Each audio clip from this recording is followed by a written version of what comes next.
हाथरस भगदड़ कांड को आज 7 दिन हो गए हैं, लेकिन अब तक नारायण साकार हरि उर्फ भोले बाबा कहां हैं कुछ पता नहीं। उस पर एफआईआर तक दर्ज नहीं हुई है और इसलिए पीड़ित परिवार इंसाफ की मांग कर रहे हैं। मैनपुरी के आश्रम में लेकिन पुलिस लगातार उस तक पहुंच नहीं पाई है। हाथरस कांड के मुख्य आरोपी और बाबा के खास सेवादार मधुकर समेत अब तक 9 लोगों को गिरफ्तार किया जा चुका है, लेकिन बाबा कहां है कोई अता पता नहीं। हादसे के 4 दिन के बाद वो सामने आया, उसके बाद एक बार फिर वो अंडरग्राउंड हो गया। इस बीच बाबा को लेकर एक नया और चौंकाने वाला खुलासा हुआ। बाबा के सत्संग में गोपिकाएं नृत्य करती थीं।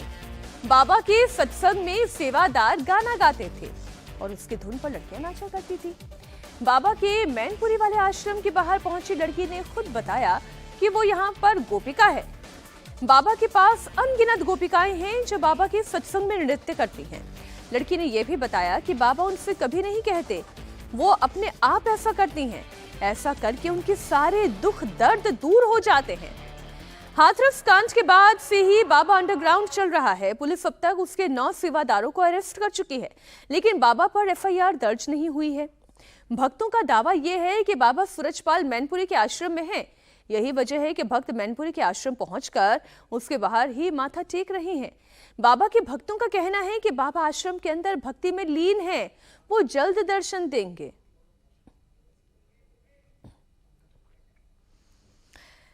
आइए सबसे पहले आपको बाबा के मैनपुरी आश्रम के बाहर की तस्वीरें दिखाती हूं। मैनपुरी में भोले बाबा के आश्रम के सामने सिर झुकाया जा रहा है। अधिकतर महिला भक्त यहां पर आती हैं। महिला भक्तों का कहना यह है कि दुश्मन अफवाह फैला रहे हैं, बाबा तो हर जगह है।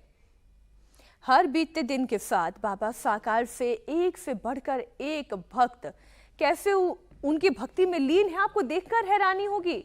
मैनपुरी आश्रम पहुंची एक लड़की ने खुद को बाबा की गोपिका कहा और उम्र कितनी 21 साल, यानी कि उतनी बड़ी है कि दुनियादारी की समझदारी हो, लेकिन वो कह रही है कि वो तो गोपिका है बाबा की।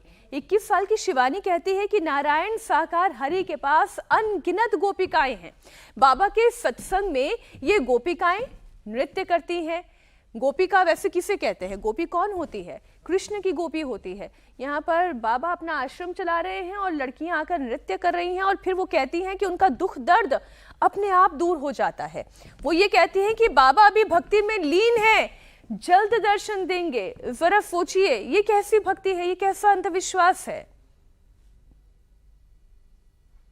जब मैं पैदा हुई थी ताते पहले मेरी माँ सत के साथ में आती जाती हैं। मेरी माँ को भी 22-21 साल होगी सत के साथ में जुड़े। आप गोपिका भी हैं यहाँ पे? हाँ, गोपिका हैं। तो उसमें क्या करना होता है, क्या काम? उसमें कुछ नहीं करना होता है, अपने वर्दी लगाते हैं। वर्दी लगाने के बाद में हरि जी की ब्रह्मवाणी सुनते हैं, प्रवचन सुनते हैं, उनके दर्शन करते हैं। उसके बाद में हरि जी समाप्त करने के बाद में अपने घर चले जाते हैं। गोपिकाओं को क्या कोई नृत्य भी करना होता है या क्या, किस तरह से होता है? मतलब नृत्य करते हैं, जैसे भैया लोग होते हैं वो भजन गाते हैं, तो हम अपनी जगह पे ही नृत्य करते हैं, आगे नहीं जा सकते। तो बाबा कहते हैं नृत्य करने के लिए? नहीं कहते। तो फिर आप लोग? अब हमारी भावना होती है, अंदर से एक रूल आता है। जब हरि जी बैठे होते हैं और जब भजन गाते हैं तो हमारे अंदर से एक रूल निकलता है। कितनी गोपिकाएं हैं यहाँ पे? यहाँ पे कम से कम कोई गिनती नहीं है गोपिकन की, काफी गोपिका है। जिला वाली जिला गोपिका है। तो गोपिका क्या हमेशा बाबा के साथ नहीं, जहाँ सत का साथ होता है गोपिका वहीं जाती है। अभी हाथरस में जो सत्संग हुआ था तो वहाँ पे आप लोग गई थी? हाँ, गए थे हम। तो ये घटना आप लोगों के सामने हुई थी? नहीं, हम तो निकल आए थे, उसके बाद में हुई है। जब हम आधी रास्ते पे आ गए थे, जब हमारे पास फोन आया था कि ऐसे ऐसे घटना हो चुकी है रिश्तेदारी में से। उस घटना के बाद से बाबा का क्या रोक है? क्या बाबा उस घटना से, क्योंकि लोग कहते हैं कि बाबा सामने नहीं आ रहे हैं, बाबा उस घटना में बाबा की वजह से भी कई लोग बाबा को जिम्मेदार ठहरा रहे हैं। नहीं, ऐसा कुछ नहीं है। वो तो हरि जी से निकल आए थे, उसके बाद में ये घटना हुई है। और फिर भी हरि जी, हमें इतना पूर्ण विश्वास है कि मेरे हरि जी आएंगे और आप लोगों के सामने भी वचन देंगे। लेकिन वो ऐसा है कि अभी ताज़ी घटना हुई है, इसलिए वो अपने भक्ति में लीन है और अपनी क्रिया बना रहे हैं। तो अभी है हरि जी कहाँ पर हैं? हरि जी मेरे यहीं बिछमा में है। कहा जा रहा है यहाँ पे नहीं है? बिछमा में ही है। 2 जुलाई को हाथरस में 121 लोगों की भगदड़ में जान चली गई, लेकिन सूरजपाल के भक्तों का कहना है कि इसमें बाबा का कोई दोष नहीं है। बाबा तो खुद परमात्मा है। हम सब मिलके, हमें परमात्मा से प्रेम है, हम परमात्मा को चाह रहे आत्मन से कि मेरी जिंदगी है। परमात्मा है, बाबा नहीं। बाबा तो संसार में दाढ़ी मोछ बारे, गुड़िया माला बारे, बेच चढ़ावा लेते, फूल अगरबत्ती लेते, नारियल लेते, गोला लेते, बे रुपया लेते, अपने आश्रम बनवाते। यहाँ ऐसा कुछ भी नहीं है। वो भगवान हैं, उनका हनुमान रूप देखो, ब्रह्मा विष्णु रूप देखो, काली रूप देखो, वो कृष्ण जी देखे, वही राम देखे। सोचिए कि जिनकी आराधना हर व्यक्ति करता है, वो ब्रह्मा, वो शिव, वो विष्णु, वो कृष्ण, वो काली, वो दुर्गा, उनकी उपमा दी जा रही है, उनकी उपाधि दी जा रही है इस बाबा को। हाथरस कांड की पूर्व नियोजित साजिश का हिस्सा आखिर कौन है? एक सवाल क्या आपके मन में नहीं कौंधता? सूरजपाल के वकील एसपी सिंह ने बड़ा दावा किया है। एपी सिंह ये कह रहा है हादसे वाले दिन 10 से 12 अनजान लोग वहां पर जहरीला स्प्रे लेकर पहुंचे। सत्संग के बाद वो जहरीला स्प्रे छिड़ककर वहां से भाग गए, जिसकी वजह से वहां पर भगदड़ मच गई। बाबा की पॉपुलैरिटी की वजह से कुछ लोगों ने जानबूझकर ये साजिश की है, वो बदनाम करना चाहते हैं इस बाबा को। हाथरस में मारे गए 121 लोगों में अलीगढ़ के पिलकना की शांति देवी भी शामिल है। शांति देवी के बेटे सत्संग में जहरीले स्प्रे की बात से इनकार कर रहे हैं। वो उस वक्त वहां पर मौजूद थे। शांति देवी के बेटे जितेंद्र अपनी मां को खो चुके हैं। वो अब बाबा सूरजपाल के पाखंड पर खुलकर बोल रहे हैं। शांति देवी के बेटे ने इंडिया टीवी से बातचीत के दौरान बताया कि कैसे बाबा के प्रवचन में करोड़ों का खेल होता है, बाबा कैसे मायावी बातें करते हैं और फिर बरगलाते हैं। सुनिए हाथरस हादसे के वक्त मौजूद मृतक शांति देवी के बेटे की जुबानी इस पूरे दिल दहला देने वाले हादसे की कहानी। अलीगढ़ के पिलकना गांव में हम मौजूद हैं। मृतक शांति देवी के परिवार से बात करेंगे। असल में सूरजपाल सिंह उर्फ हरि नारायण बाबा के वकील एपी सिंह ने दावा किया है कि एक साजिश है, लोगों की जानबूझ के हत्या करवाई गई है, कुछ लोग वहां पर जहरीले स्प्रे के साथ थे, इस तरह का उन्होंने दावा किया है। हालांकि पुलिस की जांच में अब तक इस तरह की बातें सामने नहीं आई हैं, पुलिस जांच कर रही है। हमारे साथ जितेंद्र जी मौजूद हैं, जो कि शांति देवी जी के बेटे हैं और खुद उस दिन गए हुए थे ये जहां पर ये सत्संग था। जितेंद्र जी, आप खुद वहां पर मौजूद थे शांति देवी जी के साथ सत्संग में, क्या हुआ था वहां पर, कैसे अचानक से भगदड़ मची? देखिए, सबसे पहले तो हमारी माता जी यहाँ से सुबह गई थी 7 बजे। 7 बजे जाने के बाद क्या है कि हम यहाँ से निकले थे 10-11 बजे। वहाँ पहुँचे तो हमको जो माता जी नहीं मिली, क्योंकि वहाँ पे जो है भीड़ करीब 2.5-3 लाख की भीड़ थी। तो माता जी या तो आगे बैठी थी, पता नहीं कैसे। जब सत्संग समाप्त हुआ तो सभी लोग निकलने के बाद क्या है कि हमने अपनी माता जी को ढूंढना स्टार्ट कर दिया। जब हमने देखा कि यहाँ पे लोग जो उठा के फेंक रहे हैं लोगों को, और मतलब अगर उन्हें टम्पू मिल रहा है 4 पहिए का, जैसे छोटा हाथी बोलते हैं, उसमें भी 8-8, 10-10 लाशें एक साथ जा रही हैं। तो हमने देखा तो मैंने कहा भाई, हमने अपनी माता जी को ढूंढना स्टार्ट किया। तो मैंने भैया से पूछा तो बोले कि मुझे भी नहीं पता। तो जब हमने देखा तो फिर मैंने कहा मैं हॉस्पिटल जाता हूँ। मैंने वहाँ पे एक हेड कांस्टेबल से बात की। मैंने कहा सर ये बताइए बॉडी जो ले जा रहे हैं वो कहाँ ले जा रहे हैं? कि ये जो है वहाँ पे सिकंदराबाद सरकारी हॉस्पिटल में ले जा रहे हैं। तो जब मैं वहाँ पे पहुँचा तो वहाँ पे देखा तो हमारी माता जी की डेथ हो चुकी थी। एपी सिंह जो है, सूरजपाल सिंह हरि नारायण के जो वकील हैं, उनका ये कहना है, उनका दावा है, उन्होंने प्रेस कॉन्फ्रेंस की कि कोई साजिश हुई है और वहां पर कुछ लोग ऐसे गए थे सफेद और ब्लैक कलर की स्कॉर्पियो में, जो जिनके पास जहरीला स्प्रे था, उन्होंने जहरीला स्प्रे छिड़क दिया लोगों पे। इस तरह की बातें आप, क्योंकि वहां खुद थे, आपकी माता जी थी, आपने कुछ ऐसा देखा कि कुछ लोग थे स्प्रे के साथ? नहीं, ऐसा कुछ नहीं देखा वहाँ पे जो देखा था हमने भाग दौड़ी देखी थी बस केवल, और ऐसा कुछ नहीं देखा था। जैसे कि मतलब और कुछ होता तो कुछ लोग देखते, वहाँ पे ऐसा कोई नहीं था। बाकी जो उनके पिंक कलर की जो वर्दी में होते हैं वो भी जो है घायल पड़े थे वहाँ पे। थोड़ी सी जब मैं आगे बढ़ा तो मैंने कहा शायद हो सकता है मेरी माता जी आगे ना पड़ी हो कहीं। तो मैंने देखा तो वहाँ तक तो थोड़ी दूर तक तो मैं भी रपटता हुआ चला गया था। तो वहाँ पे जो भी हुआ है वो भागदौड़ की वजह से हुआ है। चाहे वो मुझे तो नहीं पता, मैं थोड़ी देर लेट से पहुँचा था, हो सकता है बाबा के पीछे भीड़ लग रही हो। अब इसमें जो एक आरोपी गिरफ्तार हुआ है, मुख्य आयोजक देव प्रकाश मधुकर, बात ये सामने आ रही है पुलिस की कि राजनीतिक पार्टी कुछ चंदा देती थी, बड़े लेवल पर चंदा आता था, इनके अकाउंट्स की जांच की जाएगी। तो आप लोग क्योंकि इतने सालों से जुड़े हुए हो, तो चंदा वगैरह जाता था, कुछ पॉलिटिकल पार्टी चंदा देती थी बाबा को? देखिए वहाँ पे जो है ऐसा हमने आज तक कोई भी चंदा नहीं दिया, ना ही चंदा दिया, ना ही फूलमाला, अगरबत्ती, धूपबत्ती ऐसा कुछ नहीं चढ़ा हुआ था वहाँ पे। वहाँ पे एक चीज तो देखी थी मैंने, जैसे कि वहाँ पे लॉकेट वगैरह बिकते थे जो गले में डालते हैं, वो लॉकेट उसमें 5 थे, वो जो है 20 रुपए का एक था। वहाँ पे एक लॉकेट नहीं बेचा जाता था, 5 बेचे जाते थे एक साथ। एक लॉकेट बेचने का कोई प्रावधान नहीं था वहाँ पे, चाहे आप लो या मत लो 5 ही मिलेंगे। और आप तस्वीर भी ले रहे हो तो छोटा सा मंदिर था इतना बड़ा, वो 550 रुपये का था, जो कि प्लग लगा दो जलने लग जाए। तो वहाँ पे क्या है कि करीब बहुत दूर 100-150 मीटर की लाइन लग जाती थी, और ऐसी लाइनें करीब लगती थी 10-12। तो उससे मुझे लग रहा है कि कम से कम 70-80 लाख रुपए का हो जाता था, करोड़ों का बिकता था उस दिन। जैसे प्रथम मंगलवार होता था, और तो उस दिन ये है कि वो पैसा शायद मुझे लगता है कि वो कहाँ जाएगा पैसा, क्योंकि और जो लोग जैसे जहाँ भी सत्संग कराते थे वो लोग तो अपना पैसा लगाते थे, वहाँ बाबा को कुछ नहीं आता था। और ये पैसा है पता नहीं ये कहाँ जाता था।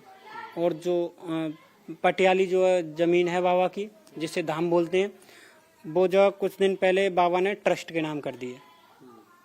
तो ऐसा कुछ नहीं है। तो देखिए मुझे लग रहा है कि बाबा के खाते में तो पैसा तो होगा, पैसा तो अनाप शनाप होगा, क्योंकि प्रथम मंगलवार को जब 1 करोड़ रुपए इकट्ठा होगा तो पैसा तो बहुत होगा। तो आपको लगता है कि जांच होनी चाहिए, पैसा कहाँ से आ रहा है, कैसे सब कुछ हो रहा है?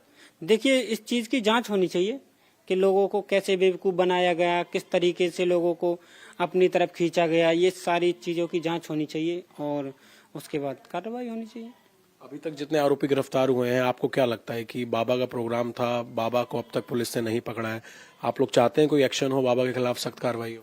देखिए पहले तो इसमें जांच होनी चाहिए बाबा की, और बाबा जांच होने के बाद क्या है कि जो भी अगर रीजन निकलता है, बाकी में अगर बाबा पे शक्ति है तो कोई कार्रवाई नहीं होगी, और अगर शक्ति नहीं है तो कार्रवाई तो होगी। क्योंकि ऐसे लोग जो है, बाबा जो है कहते थे कि जब लाना और ले जाना जो आपके सामने बैठे हैं, स्वयं नारायण हरि परमात्मा जो पूरे ब्रह्मांड के महानायक हैं, वही आपको ले जा सकते हैं, ला सकते हैं, उनकी फुल गारंटी है। तो अब उनकी गारंटी कहाँ गई? तो कहते थे कि मैं ही भगवान हूँ, ये सब बोलते थे वो? हाँ, क्या बोलते थे ये बताइए, क्या बोलते थे वो? ये कहते थे कि स्वयं आपके सामने बैठे हैं। जब आप वो उस पे बैठते, मंच पे बैठते थे, वो बोलते थे स्वयं आपके सामने बैठे हैं नारायण हरि परमात्मा जो कुल ब्रह्मांड के नायक हैं, वही आपको ले जा सकते हैं और ला सकते हैं। उनके बिना आप आ नहीं सकते हो, उनकी कृपा होगी तभी आएंगे, उनकी कृपा होगी तभी जाएंगे। तो ऐसे बोलते थे। अब मैं आपको हाथरस हादसे की मृतक मंजू देवी के परिवार के पास लेकर चलती हूँ। मंजू देवी भी अलीगढ़ की ही रहने वाली थी, बाबा सूरजपाल की भक्त थी। वो उस दिन अपने पति और बेटे के साथ प्रवचन सुनने के लिए हाथरस पहुंची थी, लेकिन भगदड़ में उनके साथ उनके बेटे की भी मौत हो गई। मंजू देवी के पति छोटेलाल उस दिन को कोस रहे हैं, रो रहे हैं, लेकिन ये भी कह रहे हैं कि हादसे के पीछे कोई ना कोई साजिश तो जरूर है।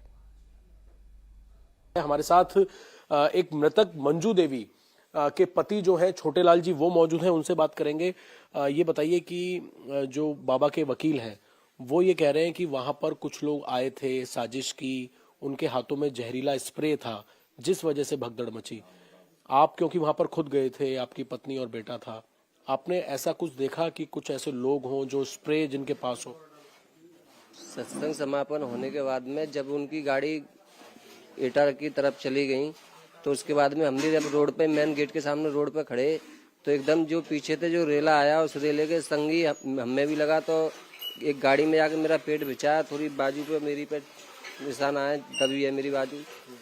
तो बाजू दबने के बाद में तो फिर मैं जहाँ मेरी बाइक खड़ी, बाइक की साइड को मैं सिकंदर राव की तरफ में वापस चला गया हूँ। तो और जो गाड़ी के आगे मोह की तरफ से जो रेला गया, मैंने उसकी तरफ मुड़ के नहीं देखा, ना मुझे पता पड़ी कि इतना हादसा कैसे हुआ। तो मैं तो अपनी बाइक लगाने चला गया, 1 घंटे मैंने बाइक लगा पाई। उसके बाद जब मैं ढूंढने लगा कि मेरे बच्चे नहीं आए, फिर तो मैं भी ढूंढता रहा। फिर मेरे बच्चा मेरा पंडाल के पास पहुंचा, मैंने आवाज लगाऊं वहाँ हो कहीं, तो फिर मैंने देखा मेरा बेटा वहीं पे मरा पड़ा।